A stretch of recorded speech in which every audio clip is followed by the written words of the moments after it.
Meskipun Bhisma adalah tokoh utama Mahabharata dan pilar dari kerajaan Kuru, namun dipercaya juga bahwa perang Mahabharata terjadi karena Bhisma.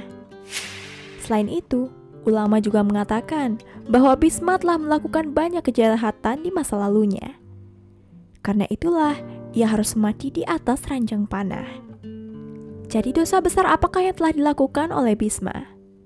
Baiklah, simak videonya sampai habis untuk mengetahui kisah selengkapnya. Pada kelahiran sebelumnya, Vasu adalah Bhisma.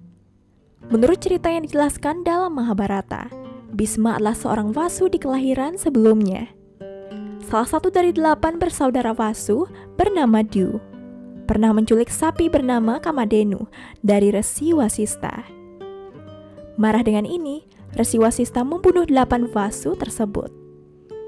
Mereka dikutuk bahwa mereka akan dilahirkan di dunia. Para Vasu takut akan kutukan sang resi dan berdoa kepada Maharesi Wasista untuk pengampunannya. Atas doa para Vasu, Maharesi Wasista mengatakan bahwa ketujuh dari kalian kecuali Dyu akan mati setelah dilahirkan.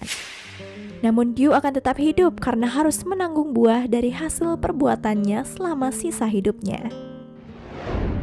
Dyu yang sama pun lahir sebagai Dewa Brata dari rahim Dewi Gangga, dan Dewa Brata kemudian dikenal sebagai Bhisma karena sumpahnya yang sangat mengerikan.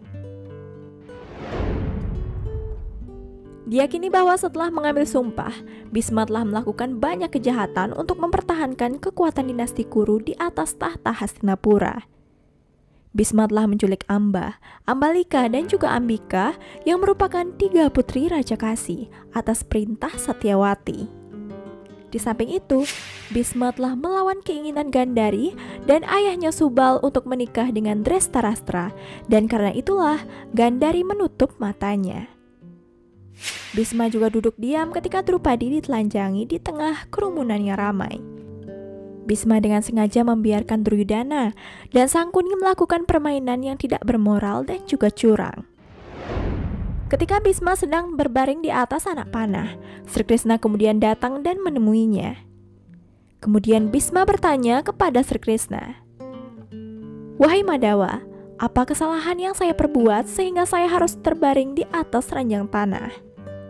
Krishna kemudian menjawab, "Jadi dahulu, ketika Anda adalah seorang pangeran, Anda pergi berburu pada suatu hari. Saat itu seekor caracanta jatuh dari pohon dan duduk di depan kuda Anda. Anda mengambilnya dengan menggunakan anak panah dan kemudian melemparkannya ke belakang. Saat itu ia terjatuh di atas pohon berduri dan duri itu tersangkut di punggungnya. Dan demikianlah Caracanta hidup selama 18 hari dan terus berdoa kepada Tuhan. Wahai pangeran, karena Anda saya telah menderita rasa sakit seperti ini. Dengan cara yang sama juga Anda akan mati."